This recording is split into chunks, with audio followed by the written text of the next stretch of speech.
सूर्य से आने वाली पराबैंगनी किरणों की बढ़ती मात्रा के कारण धरती वीरान और बंजर हो सकती है। तापमान असाधारण रूप से बढ़ सकता है, जिससे बर्फ पिघलने से जल प्रलय जैसी स्थिति उत्पन्न हो सकती है। आगामी पीढ़ियों को गंभीर आनुवंशिक क्षति का सामना करना पड़ सकता है। म्यूटेशन जैसी विरल जेनेटिक घटनाएं सामान्य स्वाभाविक बन सकती हैं, जिससे समस्त मनुष्य जाति में विलक्षण, विचित्र परंतु घातक परिवर्तन हो सकते हैं। इससे पेड़ पौधे भी सर्वथा अप्रभावित नहीं रह पाएंगे। रोग प्रतिरोधी क्षमता के नष्ट हो जाने से 80% वृक्ष वनस्पतियां समाप्त हो सकती हैं। फसल उत्पादन में भी इसका घातक असर पड़े बिना न रह सकेगा।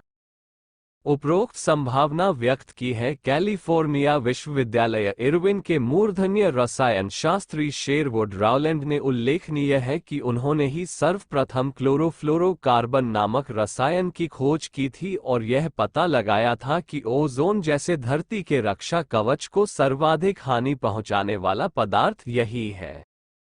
इतना सब जानते समझते हुए भी अमेरिका ने ही सबसे पहले इस रसायन का प्रयोग एयर कंडीशनरों, रेफ्रिजरेटरों जैसे विलासिता के अत्याधिक यंत्रों के निर्माण में करना शुरू किया। धीरे धीरे इस अनुकरण को पश्चिम के अन्यान्य देशों ने भी अपनाना प्रारंभ किया और औद्योगिक स्तर पर इंग्लैंड, जर्मनी, फ्रांस जैसे विकसित राष्ट्रों में भी इसके उत्पादन आरंभ हुए। प्रतिस्पर्धा बढ़ी तो एक प्रकार की श्रृंखला प्रतिक्रिया इस क्षेत्र में शुरू हुई और इन दिनों लगभग समस्त विश्व में ये साधन सामग्री बरसात की मखमली चादर की तरह छा गई। खतरे की घंटी तब बजी जब रसायन की खोज 4 वर्ष बाद इस संदर्भ में दी गई चेतावनी सन 1985 में पुष्ट होती नजर आई और पहले पहल ये साबित हुआ कि ओजोन परत में एक बड़ा भारी सुराख हो गया है। इससे उत्पादक देशों में हलचल मच गई। सबसे अधिक चिंता इसकी अमेरिका को हुई। अतः उसने इसके 2 वर्ष बाद इस संबंध में विस्तृत अध्ययन और जानकारी उपलब्ध करने के लिए एक विशेष प्रकार का यान U-2 अंतरिक्ष के उक्त क्षेत्र में भेजा। उससे उपलब्ध आंकड़े चौंकाने वाले थे। अध्ययन से सुराख की सुनिश्चित जानकारी तो मिल गई, पर साथ साथ एक अन्य तथ्य का भी पता चला, जिससे अमेरिकी प्रशासन और वैज्ञानिक सकते में आ गए। ज्ञात हुआ कि उक्त रसायन से उत्तरी ध्रुव के ओजोन कवच में जो छिद्र बना है, उसका क्षेत्रफल अमेरिका के कुल भूभाग का 3 गुना है और उसके आकार विस्तार में लगातार वृद्धि होती जा रही है एवं आने वाले कुछ वर्षों में इस विस्तार में दोगुनी अभिवृद्धि की संभावना है। इन आंकड़ों ने संपूर्ण विश्व में खलबली मचा दी, पर इससे सबसे ज्यादा बेचैन अमेरिका, ब्रिटेन एवं यूरोप के वे धनी देश ही हुए हैं, जहां क्लोरोफ्लोरोकार्बन्स का सर्वाधिक उत्पादन और उपयोग होता है। पिछले दिनों तक ब्रिटेन यूरोप में CFS का मुख्य निर्यातक देश रहा है। सन 1980 के दशक में उसने अकेले एक वर्ष में लगभग 125 देशों को आधा लाख टन उक्त रसायन का निर्यात किया। विश्व भर में CFC गैस के निर्माण एवं खपत संबंधी किए गए अध्ययन बताते हैं कि संसार भर में हर वर्ष इसका लगभग 8 लाख मीट्रिक टन उत्पादन होता है। इसमें से अकेले अमेरिका 14% का निर्माण करता है, जबकि शेष 86% में विश्व के सभी गरीब अमीर देश सम्मिलित हैं। किंतु इस सब की औसत खपत अमेरिका से कम ही है। जनसंख्या की दृष्टि से यदि इसके उत्पादन पर विचार किया जाए तो विश्व पटल पर चीन और भारत ही ऐसे 2 देश हैं जो सबसे घनी आबादी वाले राष्ट्र हैं, जिनमें विश्व की 1/3 जनसंख्या निवास करती है। किंतु यहाँ CFC की खपत कुल मिलाकर 5% ही होती है, जबकि ब्रिटेन की आबादी इन दोनों देशों की तुलना में नगण्य जितनी है। इसी से अंदाज लगाया जा सकता है कि औद्योगिक दृष्टि से विकसित देशों में इस रसायन का उपयोग और उत्पादन कितने खतरनाक स्तर पर होता है, जबकि तीसरी दुनिया के अनेक ऐसे गरीब देश हैं जहां अभी अभी ही इस तकनीक का विकास हो पाया है। अतः वहां विलासिता के उत्पादों में खपने वाले इस रसायन का निर्माण कितने न्यून स्तर पर हो रहा होगा। इसका अनुमान लगाया जा सकता है। आरंभ में अमेरिकी यान ने आर्कटिक पोल का निरीक्षण कर मात्र यही बताया कि ओजोन परत में नुकसान सिर्फ इसी क्षेत्र तक सीमित है, पर जल्द ही यह पता चल गया कि ऐसे ही सुराख की निर्माण प्रक्रिया दक्षिणी ध्रुव के रक्षा कवच में भी चल पड़ी है और आने वाले कुछ वर्षों में उससे भी बड़ा विवाह हिंद महासागर के ऊपर अंटार्कटिक के आकाश में बनने जा रहा है।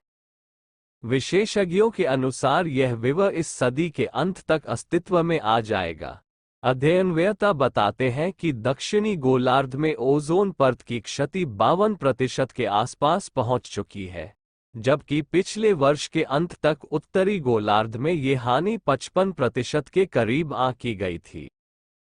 इन हानियों को देखते हुए इस संदर्भ में समय समय पर अंतर्राष्ट्रीय सम्मेलन आयोजित होते रहे हैं, जिनमें इस बात पर अधिकाधिक बल दिया जाता रहा है कि ओजोन छतरी को क्षति पहुंचाने वाली इस गैस के निर्माण पर पूर्ण पाबंदी संपूर्ण विश्व में लगा दी जाए, पर इस संबंध में अब तक के प्रयास कोई उत्साहवर्धक नहीं रहे हैं। हाँ, पहले की तुलना में इसके उत्पादन में वर्तमान में कुछ सीमा तक कमी तो आई है, पर शून्य उत्पादन की आशा अब भी दुराशा बनी हुई है। संयुक्त राष्ट्र ने इसकी अंतिम समय सीमा सन 1997 निर्धारित की है। देखना यह है कि इस निर्धारित अवधि में विश्व विनाश की ओर बढ़ते चरण को रोका जा सकता है क्या? अपने इस लक्ष्य को प्राप्त किया जा सकता है क्या, जिसकी दुहाई सन 1987 के प्रथम मॉन्ट्रियल सम्मेलन, सन 1989 के द्वितीय हेलिस्की एवं 1990 के तृतीय लंदन सम्मेलनों तथा हाल ही के रियो डी जेनेरो सम्मेलन में दी जाती रही है। यहाँ उस घातक रासायनिक प्रतिक्रिया की चर्चा कर देना अप्रासंगिक न होगा जो CFC नामक उस विषैले व विनाशकारी रसायन समूह के ओजोन से मिलने पर होती है। जानने योग्य तथ्य है कि ओजोन गैस में ऑक्सीजन के 3 परमाणु होते हैं। जब इसका समागम CFC नामक कार्बनिक यौगिक से होता है, तो ये यौगिक ओजोन के ऑक्सीजन परमाणुओं से प्रतिक्रिया कर एक नया यौगिक क्लोरीन मोनॉक्साइड का निर्माण करता है। ये प्रतिक्रिया जब लगातार लंबे समय तक चलती रहती है, तो उक्त क्षेत्र में ओजोन का स्तर घटते जाने के कारण अंततः उसकी सुरक्षा छतरी में छेद हो जाता है, जिससे सूर्य की पराबैंगनी जैसी विघातक विकिरणें धरती तक निर्विघ्न पहुंचने और वहां के पादप व प्राणियों को असाधारण हानि पहुंचाने लगती है। कैलिफोर्निया विश्वविद्यालय के रसायनज्ञों शेरवुड रोलैंड एवं सहयोगी मारियो मालिस का कहना है कि क्लोरीन का एक परमाणु ओजोन के लक्षाधिक परमाणुओं को एक साथ एक समय में विनिष्ट कर सकता है। क्लोरीन गैस का ये स्रोत लगभग 100 वर्ष तक अपना अस्तित्व बनाए रखने में सक्षम है और ओजोन विनाश की उक्त प्रक्रिया को लंबे समय तक जारी रख सकता है। आखिर पराबैंगनी किरणों में ऐसी क्या बात है जो भयावह भूत की तरह संपूर्ण संसार को भयभीत किए हुए है? इस संबंध में विशेषज्ञों का कहना है कि सूर्य से आने वाली यह विकिरण वर्षा वृक्ष वनस्पतियों से लेकर जीव जंतुओं तक को समान रूप से हानि पहुंचाती है। उनके अनुसार मनुष्य में इससे आंख की बीमारियों व असाध्य कैंसर से लेकर अंधेपन तक की परेशानी पैदा हो सकती है। अन्नोत्पादन में इसका बुरा असर पड़ सकता है। पशुओं पर किए गए परीक्षण से ये कैंसर जघन्य भी साबित हुई है। इस आधार पर जीव विज्ञानियों का अनुमान है कि इससे सीधे संपर्क में आने से मनुष्यों में त्वचा कैंसर की संभावना बढ़ सकती है। उनके अनुसार ओजोन में 1 से 1.5% की कमी से परबैंगनी किरणों की मात्रा में बढ़ोतरी होगी, उससे दुनिया में त्वचा कैंसर के 65,000 प्रतिवर्ष पैदा हो सकते हैं। ओजोन में 10% की कमी से 25% कैंसर मरीज पैदा होने का खतरा है। इस किरण की वेधक क्षमता कितनी अपार है, इसका अंदाज इसी से लगता है कि यह समुद्र तल के वनस्पतियों को भी अप्रभावित नहीं रहने देती और उन्हें भी हानि उठानी पड़ती है। मौसम विज्ञानियों का कहना है कि इससे वायुमंडलीय तापमान बढ़ने के कारण बर्फ पिघलने से समुद्र जलस्तर के बढ़ने की संभावना बलवती होने लगती है। यूनेप नामक एक अंतर्राष्ट्रीय पर्यावरण संरक्षण संस्थान का इस बारे में कहना है कि बढ़ते तापमान का खाद्यान्न उत्पादन पर सबसे बुरा असर पड़ेगा और इससे संपूर्ण विश्व प्रभावित हुए बिना नहीं रहेगा।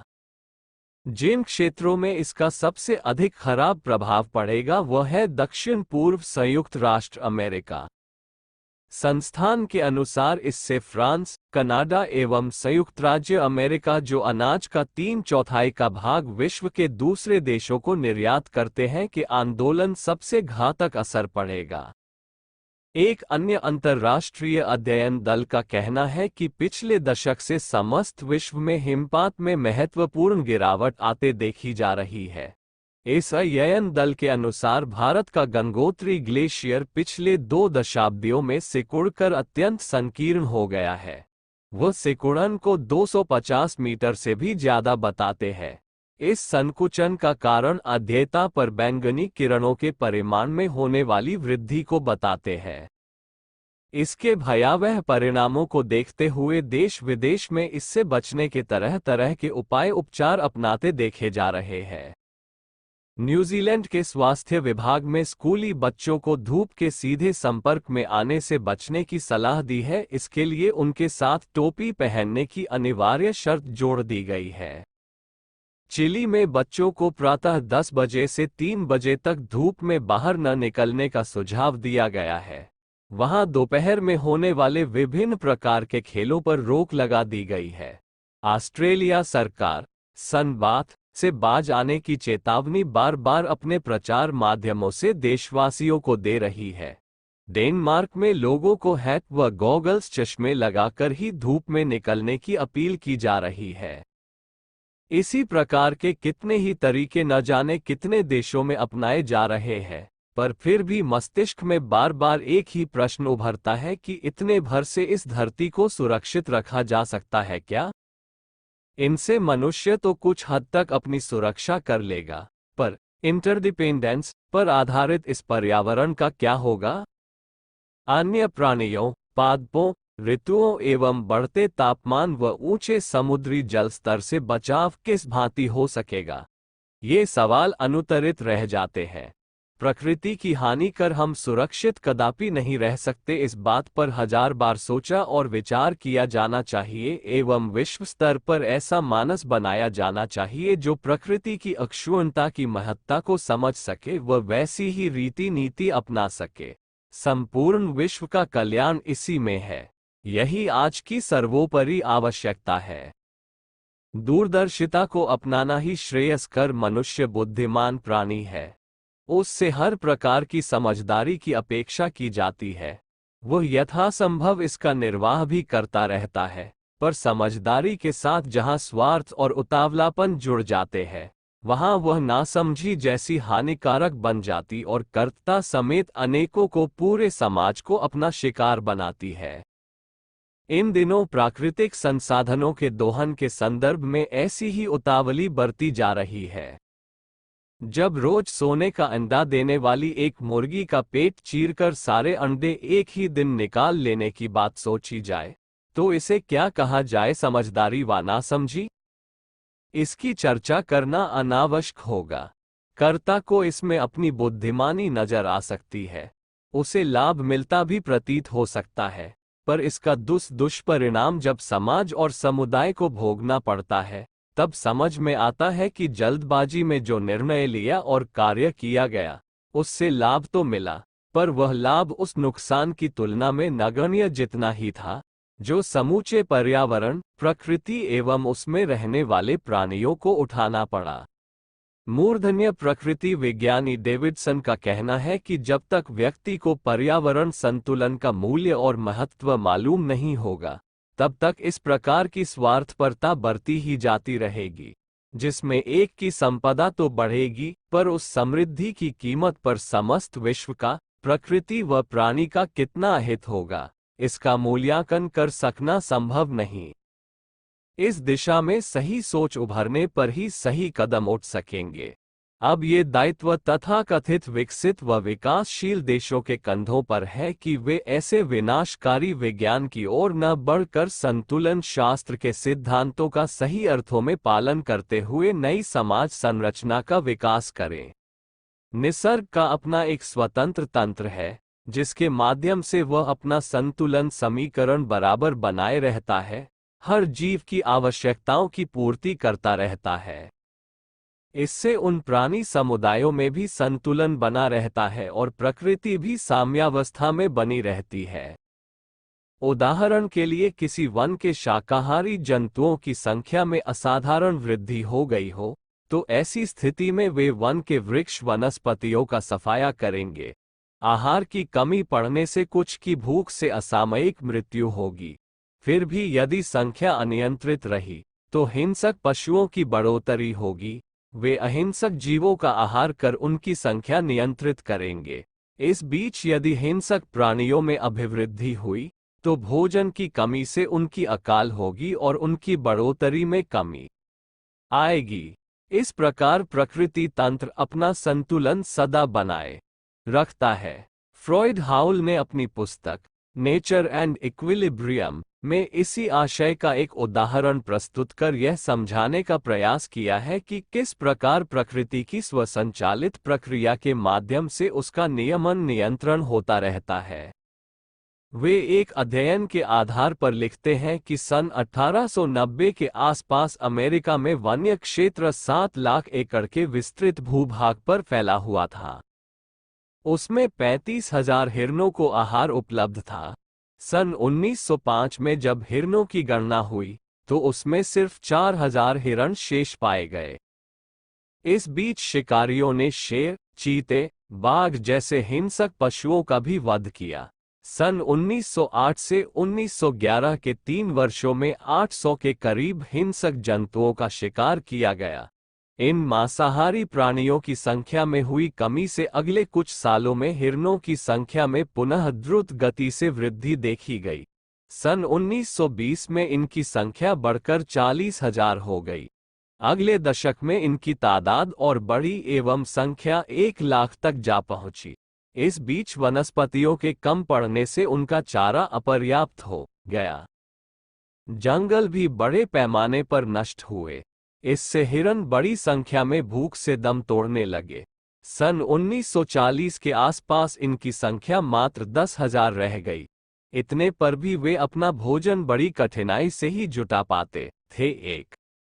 इससे स्पष्ट है कि प्रकृति अपने सुनियोजित तंत्र द्वारा अपनी सुव्यवस्था करने में सक्षम है। अक्षमता व अव्यवस्था तब उत्पन्न होती पूर्ति हेतु उससे अनावश्यक छेड़छाड़ करता है। किसी जब मनुष्य अपनी स्वार्थ सीमा तक तो इस छेड़खानी के कारण तंत्र अपने को ज्यों त्यों किसी तरह बनाए रहता है, पर जब वह हद से ज्यादा बढ़ जाती है तो उसकी वह सुव्यवस्थित प्रणाली टूट जाती है, जिससे मनुष्य समेत सभी को उसका खामियाजा भुगतना पड़ता है। इटली इसका ज्वलंत उदाहरण है कि प्रकृति से छेड़छाड़ दुष्परिणाम सामने आता है। कभी इटली में आन नदी की घाटी पर एक सघन वन था। लगातार पा की कटाई तथा भेड़ बकरियों, गाय बैलों के चरने से जंगल अब झाड़ झंखाड़ मात्र रह गया। वृक्षों की निरंतर कटाई का दुष्परिणाम पहली बार उस क्षेत्र को सन 1936 में देखने को मिला, जब भयंकर बाढ़ से वहां का नक्शा बदल गया। वन के उजड़ने से उस जमीन के पानी धारण करने की क्षमता जाती रही। फलतः कुएं, बावड़ी सभी सूख गए और बाढ़ के प्रकोप का प्रारंभ हुआ। इसके बाद से उस क्षेत्र में हर 4 वर्ष में एक बार प्रायः भयंकर सैलाब आता है और प्रलय लीला उपस्थित कर जाता है। फसलों का उत्पादन भी वहां अब पहले जैसा नहीं रहा। प्रसिद्ध दार्शनिक प्लेटो ने अपनी पुस्तक नेचर में जंगल कटने के कारण एथिका में हुई क्षति का विशद वर्णन किया है। चीन में पहाड़ गंजे हो जाने के कारण प्रति वर्ष वहां फसलों को कितना नुकसान पहुंचता है, यह कोई छुपा तथ्य नहीं है। इसी प्रकार की विनाश लीला भारत की अनेक नदियों द्वारा वनों की कटाई के कारण उनकी सतह की ऊंचाई में हुई बढ़ोतरी के फलस्वरूप प्रति वर्ष रची जाती है। रोम साम्राज्य जब विकसित था उन दिनों कोगो से खार्टूम तक विस्तृत वन क्षेत्र था, पर अब वह प्रदेश मरुभूमि बना हुआ है।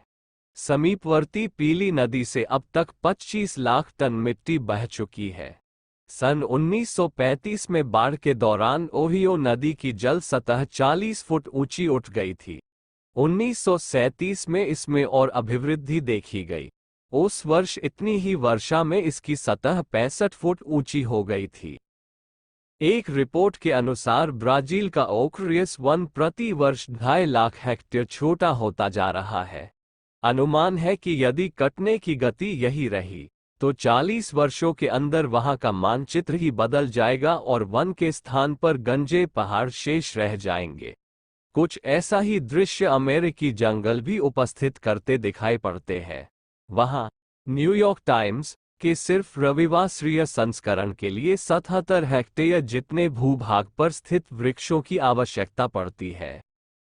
उल्लेखनीय है कि वन कटने से न केवल वृक्षों का सफाया होता है, अपितु समग्र पर्यावरण इससे प्रभावित होता है। मौसम धीरे धीरे गर्म होता जाता है और उस क्षेत्र में वर्षा कम होती जाती है। जब बादल आकर्षित करने वाले साधन ही नहीं रहे तो बारिश कैसे हो? मिट्टी की जलधारण क्षमता भी सर्वथा अप्रभावित नहीं रहती। इससे भूस्खलन की संभावना अधिक बलवती हो जाती है। आज भूस्खलन और बाढ़ की समस्या विश्वस्तरीय हो चुकी है। इससे सहज अनुमान लगाया जा सकता है कि प्रकृति का एक तंत्र दूसरे से कितनी घनिष्ठतापूर्वक अविच्छिन्न रूप से जुड़ा हुआ है। जब इसकी एक प्रणाली भी लड़खड़ाती है तो उसका असर दूसरे पर पड़े बिना नहीं रहता और इस प्रकार श्रृंखला प्रतिक्रिया की तरह सारा ढांचा तहस नहस हो जाता है। मनुष्य बुद्धिमान अवश्य है, पर जब वह बुद्धि स्वार्थ साधनों में लगती है तो संकट खड़े करती है और ऐसा दृश्य उपस्थित करती है जैसा इन दिनों प्रकृति असंतुलन, पर्यावरण प्रदूषण के रूप में समस्त विश्व में दृश्यमान हो रहा है। समझदारी इसी में है कि जिस डाल पर खड़े हैं उसी को काट गिराने का आत्मघाती कदम न उठाकर विवेकशीलता का परिचय दे। अपना और समाज का इसी में भला है। इस तथ्य को भली भांति समझा जाना चाहिए। खंड प्रलय को निमंत्रण तो न दे। प्रकृति मनुष्य के हाथ की घड़ी नहीं है जिसे चाहे जिस तरह घुमाते रहा जाए और फिर चाहे जिस कोने में पटक दिया जाए।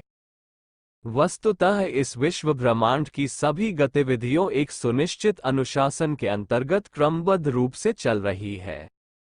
ग्रह उपग्रह एक दूसरे के बंधन में है और उसकी गतिविधियों से प्रभावित होते हैं। अनभ्यस्त उथल पुथल चलती है तो उससे समूचा वातावरण प्रभावित होता है। पृथ्वी को अंतरिक्षीय घातक किरणों से बचाने के लिए कई परत थोड़ी ऊंचाई पर स्थित है। उन परतों में मनुष्य जब छेद करने पर उतारू होता है तो उसका स्वाभाविक परिणाम ये होता है कि सुरक्षा ढाल टूटने या शनि पड़ने पर ऐसे परिणाम खड़ी कर दे जिसके कारण लेने के देने पड़ने लगे। पृथ्वी पर कई बार हिमयुग आए हैं। सर्वत्र बर्फी बर्फ छाए है। इतना अधिक शीत न सह पाने वाले प्राणी उसी में अपना दम तोड़ गए। फिर 10-15 फुट तक हिम सतह जम जाने पर खाद्य संकट भी आता है और भूखों मरने की दूसरी विभीषिका खड़ी हो जाती है। ऊंचे स्थान पर जो प्राणी किसी प्रकार बचे रहते हैं वे हजारों वर्षों का हिमयुग समाप्त होने पर नए सिरे से वंश वृद्धि करते और नई दुनिया बसाते हैं। हिमयुग वातावरण के विपर्यय से आते हैं। उनका आगमन भी भयावह है और विदाई भी रोमांचकारी। जब तापमान बढ़ता है, बर्फ पिघलती है तो समुद्र की सतह ऊंची उठ जाती है। महाद्वीप टूट फूट कर कहीं से कहीं जा पहुंचते हैं। समुद्र में से कुछ भूखंड ऊपर निकलते हैं और कुछ ऊपर वाले उसके गर्भ में समा जाते हैं। हिमयुग को एक प्रकार से खंड प्रलय ही माना जाता है। अपने क्रम से जब हिमयुग आए तब उसे विधि विधान कह सकते हैं, पर मनुष्य वातावरण को छेड़कर उसे अत्यधिक जल्दी भी बुला सकता है। ध्रुवों का संतुलन बिगाड़ सकता है। उस पर जमी बर्फ पिघल पड़ने और समुद्री तूफान आने का संकट बुला सकता है। पर्यावरण की छेड़छाड़ करने से इस प्रकार के अनेकों संकट आ सकते हैं। मनुष्य आज उद्धत बालक की तरह कुछ ऐसी ही छेड़छाड़ कर प्रलय को आमंत्रित कर रहा इसी संदर्भ में पिछले दिनों अमेरिका के न्यूयॉर्क स्थित लेमंड डी जियोलॉजिकल ऑब्जर्वेटरी पैलिसीड्स में एक सम्मेलन आयोजित हुआ जिससे संसार भर के मूर्धन्य भूवैज्ञानिकों, पर्यावरणविदों, मौसम विज्ञानियों आदि ने भाग लिया। इस सम्मेलन में बहुचर्चित विषय मिल्टन मिलेनकोविच की हिमयुग श्रृंखला का विस्तृत वैज्ञानिक विश्लेषण किया गया, जिसमें वैज्ञानिक मिलेनकोविच ने कहा है कि पृथ्वी पर पड़ने वाले सूर्य के कुल प्रकाश में प्रतिवर्ष 0.1% की कमी होती जाती है। इसी कारण प्रति 1 लाख वर्ष के बाद इस धरती पर हिमयुग आ जाता है। इस तथ्य की पुष्टि करते हुए अनुसंधानकर्ताओं ने कहा है कि फ्रांस में नॉर्मंदी समुद्र तट पर 9 करोड़ वर्ष पूर्व की ऐसी चट्टानें मिली हैं जिनमें प्रत्येक 20,000 वर्ष में एक परत स्पष्ट दिखती है। इसी प्रकार पेंसिल्वानिया राज्य के न्यूयॉर्क बेसिन में 20 करोड़ वर्ष पुराने पहाड़ों के पर्यवेक्षण से भी यह तथ्य उजागर हुआ है कि 1,01,000 वर्षों में हिमयुग का आवर्तन होता है। इसमें 19,000 से 23,000 वर्षों में अलग अलग प्रकार की परतें पाई गई हैं, जो इस बात की द्योतक हैं कि किन्हीं कारणवश प्रकृति संतुलन गड़बड़ाया होगा और पृथ्वी सामान्य से 3 गुना बर्फ से ढक गई होगी। कुछ इसी तरह के लक्षण इन दिनों भी प्रकट हो रहे हैं।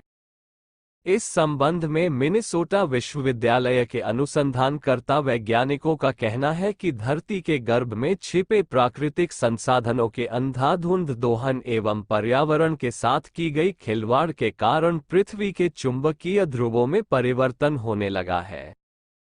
उत्तरी ध्रुव में दक्षिणी ध्रुव की प्रकृति विकसित हो रही है तथा दक्षिणी ध्रुव में उत्तरी ध्रुव की ध्रुव विपर्यय की इस घटना को अप्रत्याशित मानकर इसकी उपेक्षा करना मनुष्य जाति को बहुत महंगा पड़ सकता है।